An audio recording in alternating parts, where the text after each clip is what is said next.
Sri Kuberan TV அனைத்து நேயர்களுக்கும் திண்டுக்கல் ஹரிஹரன் சர்மாவின் பணிவான வணக்கம். நீலாஞ்சன சமாபாசம் ரவிபுத்திரம் யமாக்கிரதம் சாய மார்த்தாண்ட சம்போதம் தம் நமாமி சனீஸ்வரம். ஓம் சனீஸ்வராய நமக. பொதுவாகவே மக்கள் மத்தியில் சனி பகவான்னாலே ஒரு குழப்பம், ஒரு கவலை, ஒரு பயம் இருக்கிறது. 2.5 வருடத்திற்கு ஒரு முறை அவர் 7.5 நாடு சனி, அர்த்தாஷ்டம சனி, அஷ்டமத்து சனி, கண்டச்சனி, ஜென்மச்சனி என்று பல வகைகளில் சனி பகவான் தன்னுடைய கர்மவினைக்கு ஏற்ப பலன்களை தருகிறார்.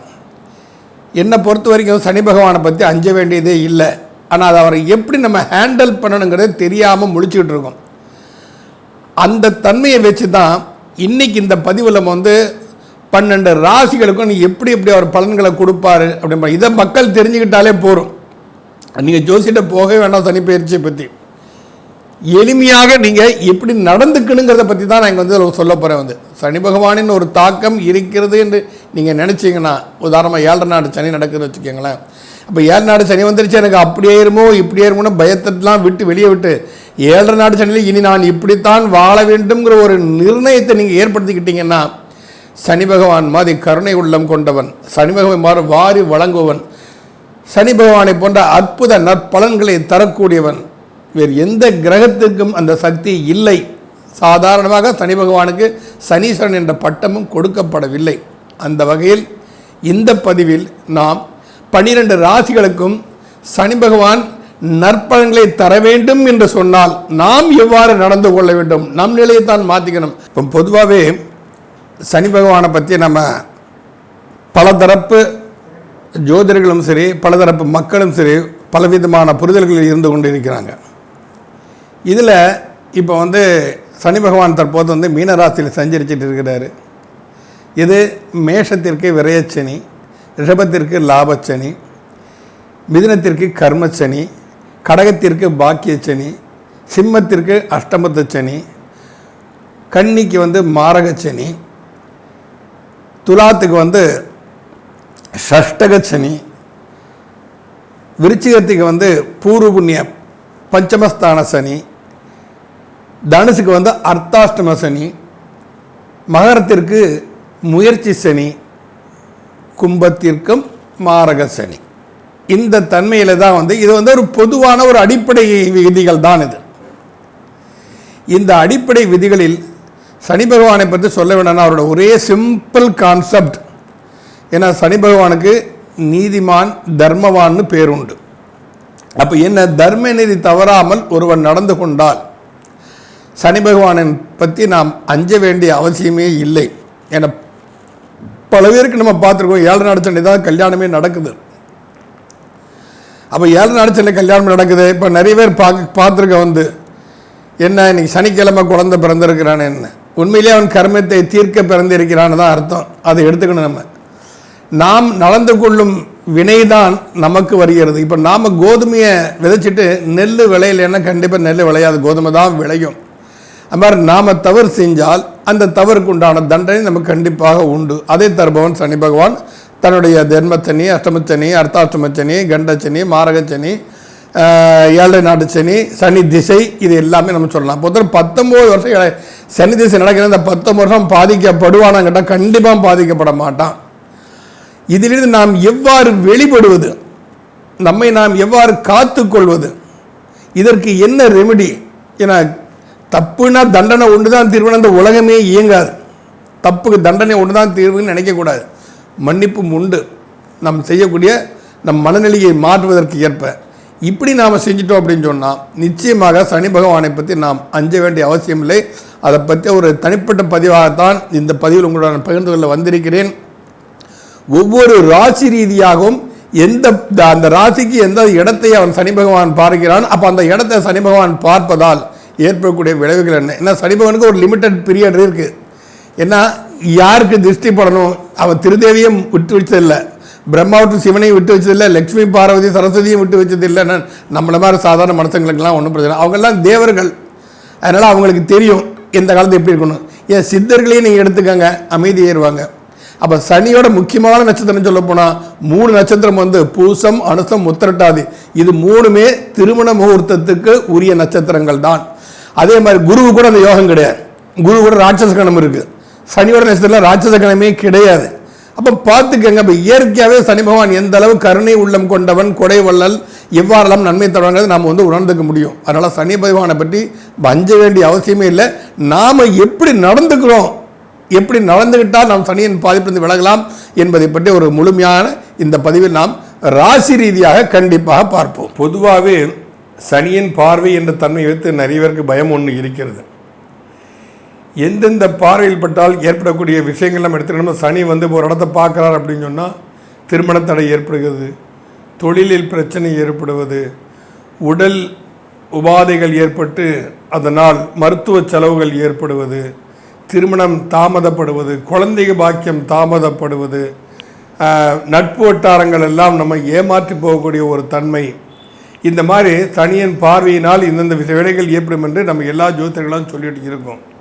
ஆனால் உண்மையிலே வந்து சனியின் பார்வையை கருணைமிக்க பார்வையாக மாற்ற நம்மால் முடியும். அப்போ எந்தெந்த ராசிக்கு எந்தெந்த இடத்தை அவர் பார்க்குறாரு, அந்தந்த இடத்தை நாம் என்னென்ன செஞ்சால் அது நமக்கு சனியின் பார்வை கொடூர பார்வையாக இல்லாமல் கருணை பார்வையாக மாறும் என்பதைத்தான் இந்த விளக்கத்தில் நாம் சொல்லியிருக்கிறோம். இது எல்லாரும் பின்பற்றுங்க. நிச்சயம் சனியை போர் கொடுப்பார் இல்லை என்ற ஒரு தன்மைக்கு எல்லாருமே வர கண்டிப்பாக முடியும். ஓம் பங்குபாதாய வித்மகே சூரியபுத்திராய தீமகே தன்னோ மந்த பிரச்சோதயாத். இப்போ இந்த பதிவுகளை நாம் வந்து ஒரு பொதுவான ஒரு பதிவாக நம்ம கொடுத்துருக்கோம். இந்த பதிவுகளை பற்றிய உங்களுடைய கமெண்டுகள் எதுவாக இருந்தாலும் தைரியமாக நீங்கள் கேள்வியாக கேட்கலாம். உங்களுக்கு கமெண்ட்லேயே அதில் பதிலளிக்கப்படும். அப்படியும் ஒருவேளை எனது வேலைப்பளு காரணமாக உங்கள் கமெண்டை பார்க்க முடியலன்னா என்னோடய நம்பர், அந்த ஃபோன் நம்பர் அங்கே வந்துகிட்டு இருக்கும், 9952354602. அந்த நம்பருக்கு எனக்கு ஃபோன் பண்ணி நீங்கள் நிச்சயமாக அதற்குண்டான ஒரு ரெமிடியை எங்களிடமிருந்து நீங்கள் கேட்டு பெற்றுக்கொள்ளலாம். கந்தர்ப்ப குருணை காரணமாக உங்கள் ஃபோனை எடுக்க முடியாவிட்டாலும் அடுத்த 2 நிமிஷத்தில் 3 நிமிஷத்தில் எனக்கு கொஞ்சம் ரெஸ்ட்டு கிடைக்கக்கூடிய நேரத்தில் என்ன நமக்கு மிஸ்டு கால் வந்திருக்கேன்னு பார்த்து கண்டிப்பாக நானே உங்களுக்கு கூப்பிட்டுருவேன். உங்களுடைய அத்தனை கேள்விகளுக்கும் விடை கண்டிப்பாக கிடைக்கும்.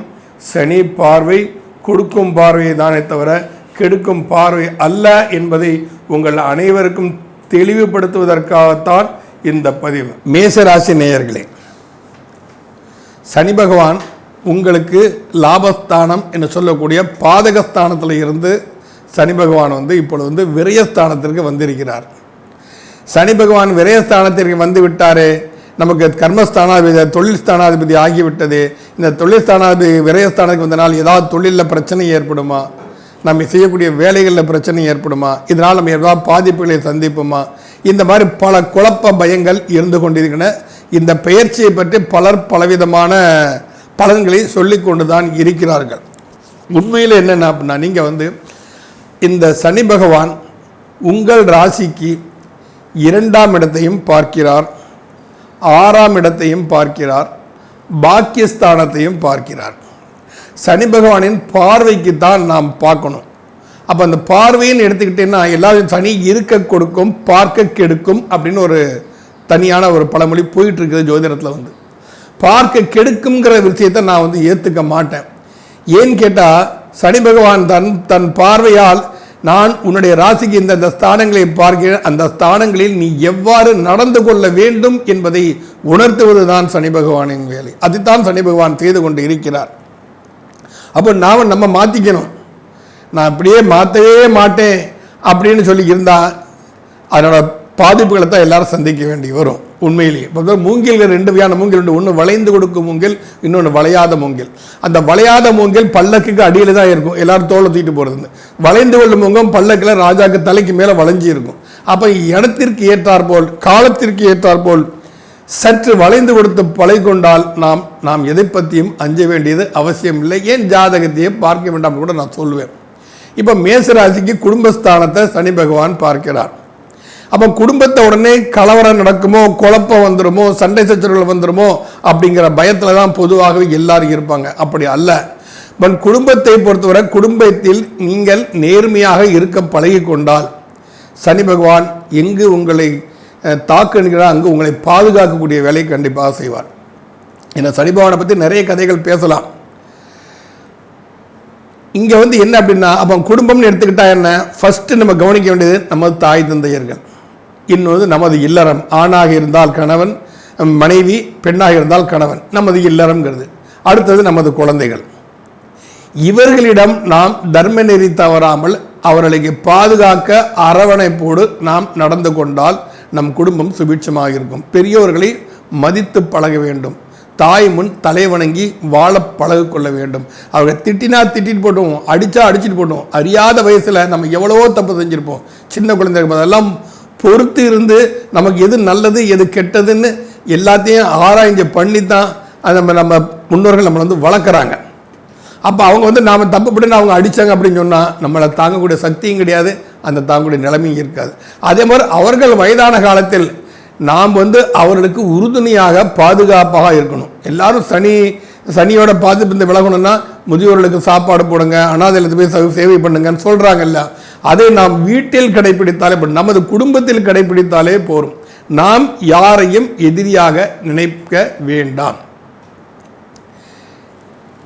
ஒருத்தர் நமக்கு பிடிக்கலை இருந்துட்டு போட்டும், தப்பு இல்லை, மன ரீதியாக நமக்கு அவர் மேலே வருத்தம் கோபங்கள் இருக்குதுன்னா அவன் நம்மளை எதிரியாக நினைச்சுவிடும். நாம் அவனை எதிரியாக நினைக்க வேண்டாம். அன்போடு நட்போடு நமது பாரம்பரிய ரீதியாக பழகினாலே சனி பகவான் அவர்கள் மீது கருணை உள்ளம் கொண்ட பார்வையாகப்படும். ஏன்னா 3ஆம் பார்வை முயற்சி பார்வைன்னு நம்ம சொல்கிறோம். அப்போ நாம் எடுக்கக்கூடிய விஷயங்கள், நாம் செயல்படக்கூடிய செயல்கள், நாம் நடந்து கொள்ளக்கூடிய விதங்கள் இருக்கு இல்லையா, அது தர்ம நெறி தவறாமல் இருக்க வேண்டும். பெரியவர்கள் என்றைக்குமே பெரியவர்களை முதல்ல மதித்து பழகுங்க. இன்னைக்கு எங்கே பார்த்தாலும் முதியோர் தினம் கொண்டாடுறாங்க, தந்தையர் தினம் கொண்டாடுறாங்க, தாயார் தினம் கொண்டாடுறாங்க. தாய்க்கெல்லாம் தினமே கிடையாது. தாயை எவ்வளோ கொண்டாடினாலும் அது கம்மி. அப்போ என்ன, அன்னையர் தினம் கொண்டாடுறாங்க. அன்னை இல்லம் என்று ஒன்று இல்லாமல் உருவாக்கிவிட்டால் அன்றுமே அன்னை தினம் தானே. அன்னை இல்லத்தையே உருவாக்கி விட்டு அன்னையர் தினம் வேற கொண்டாடி இருக்கிறாங்க. நம்ம என்றைக்குமே பெரியவர்களை மதித்து பழக வேண்டும். அவ்வாறு மதித்து நடந்தாலே நமக்கு சனி பகவான் நமது குடும்பத்தை பரிபூர்ண அருட்கடாட்சத்தோடு பார்ப்பார். அடுத்தது உங்கள் ராசிக்கு 6ஆம் இடத்தை சனி பகவான் பார்க்கிறார். 6ஆம் இடம் என்று சொன்னால் ருண ரோக சத்ரு ஸ்தானம் என்று நாம் சொல்கிறோம். இந்த ருண ரோக சத்ரு ஸ்தானத்தில் ருணம் என்றால் கடன், ரோகம் என்றால் வியாதி, சத்ரு என்றால் எதிரி, அனைவருக்கும் தெரிஞ்ச விஷயம்தான். அப்போ நம்ம தேவையில்லாமல் நமது ஆடம்பர செலவுக்காக, பந்தாவுக்காக, 4 பேர் நம்மளை பெருமைப்படுறதுங்கிறதுக்காக நம்ம கடன் வாங்கினோன்னா அப்போ சனி பகவானுடைய பாதிப்பு கண்டிப்பாக உண்டு. வாங்க வேண்டாம். ஏழ்மையாக இருந்து பழக வேண்டும். சனி பகவானுக்கு பிடித்ததே எளிமைதான். அந்த எளிமையாக இருந்து பழகிட்டாலே போகிறோம். சனி பகவானின் பரிபூர்ண அருட்கடாட்சம் நம்ம மீது கண்டிப்பாக விடும்.